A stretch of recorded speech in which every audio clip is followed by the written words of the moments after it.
Assalamualaikum warahmatullahi wabarakatuh.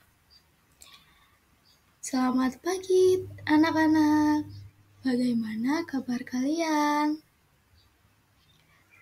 Di pembelajaran kali ini, kita akan mempelajari materi teks berita eksplanasi. Sebelum masuk ke materi tersebut, Ibu ingin bertanya dulu nih ke kalian.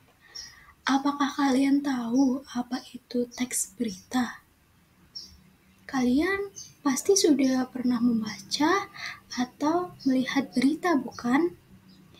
Yuk simak materi teks berita eksplanasi yang Ibu jelaskan. Teks berita merupakan teks yang menjelaskan atau melaporkan suatu kejadian, peristiwa, dan informasi yang sedang terjadi maupun sudah terjadi. Macam-macam teks berita. Pertama, media cetak. Media cetak merupakan suatu dokumen yang berisi rekaman yang didapatkan seorang jurnalis dan diubah dalam bentuk kata-kata. Contoh dari media cetak yaitu koran, majalah, tabloid, buku, brosur, banner, billboard, dan lain-lain. 2. Media digital. Media digital merupakan segala media elektronik yang berisi informasi yang dapat disimpan, diakses, dan dimanipulasi dengan menggunakan perangkat atau layar digital. Contoh dari berita media digital yaitu situs web, perangkat teknologi, platform seperti Instagram, TikTok, YouTube, WhatsApp, dan lain-lain. Yang terakhir ada media audio-visual. Merupakan jenis media yang mengandung unsur suara dan gambar yang dapat dilihat dan didengar. Contoh dari berita media audio-visual yaitu video, film, slide suara, dan televisi yang sering kalian lihat. Struktur teks berita. Pertama, orientasi berita. Merupakan bagian pengenalan masalah atau hal apa yang akan dibahas dalam berita tersebut. Kedua, ada peristiwa. Menceritakan tentang kejadian yang terdapat pada peristiwa atau hal yang ingin dibahas secara rinci dan berurutan. Terakhir ada sumber berita. Sumber berita terletak di bagian awal berita atau akhir berita. Contoh dari sumber berita yaitu suaramerdeka.com, Radar Banyumas, kompas.com, detik.com, seperti itu ya anak-anak. Unsur-unsur teks berita. Pertama, judul berita. Judul berita ini menggambarkan isi pokok berita dan menarik perhatian pembaca. Penulis berita benar-benar lihai mengemas judul. Kedua, teras berita. Berisi pokok peristiwa yang akan diberitakan. Biasanya dalam bagian ini tergambar adik Simba. Apakah kalian tahu adik Simba itu apa? Adik Simba sama saja seperti 5W1H. Kalian tahu kan 5W1H itu apa aja? 5W1H ada why, what, when, where, who, dan how. Teras berita merupakan bagian terpenting karena bagian ini memuat isi pokok sebuah berita. Terakhir, ada isi berita. Bagian uraian berita. Dalam bagian ini, penulis menerangkan peristiwa yang ingin ia beritakan. Kemudian ada unsur kebahasaan teks berita. Pertama, ada kalimat tunggal.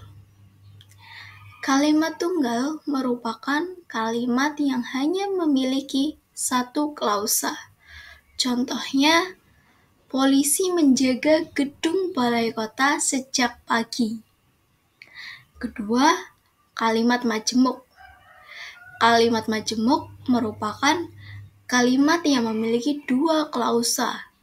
Contohnya, ketika presiden datang, para polisi berpatroli di sekitar kawasan Jalan Merdeka, Bandung.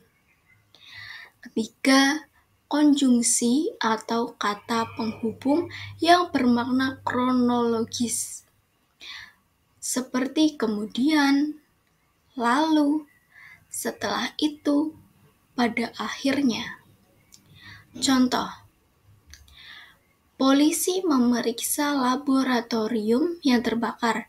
Kemudian, mereka melakukan wawancara kepada saksi. Yang keempat, konjungsi kausalitas, seperti sebab, karena, oleh sebab itu. Contohnya yaitu kebakaran diduga terjadi karena kebocoran tabung gas. Namun, polisi masih terus melakukan penyelidikan. Oleh sebab itu, laboratorium akan ditutup selama 1 bulan ke depan. Yang terakhir, ada kata ganti atau promina yang merujuk pada kejadian yang dijelaskan, yang bukan merupakan persona. Oleh karena itu, kata ganti yang digunakan adalah kata tunjuk ini tersebut dan bukan kata ganti orang seperti ia, dia, mereka. Contohnya, bencana tanah longsor terjadi di kota Sumedang kemarin malam.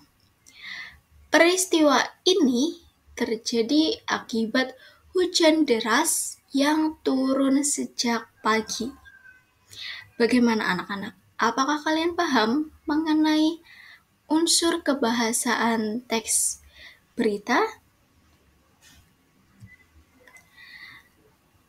Kemudian ada rambu-rambu memilih berita.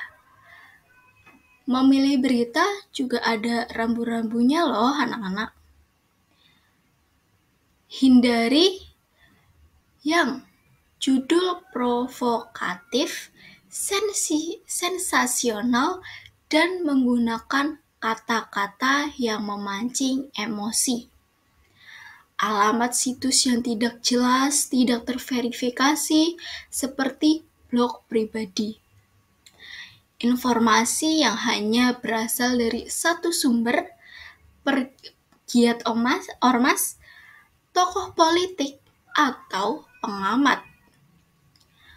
Opini, pendapat, dan kesan dari penulis berita yang cenderung subjektif. Percaya pada foto dan video dalam berita, berdiam diri atau spontan menyebar berita.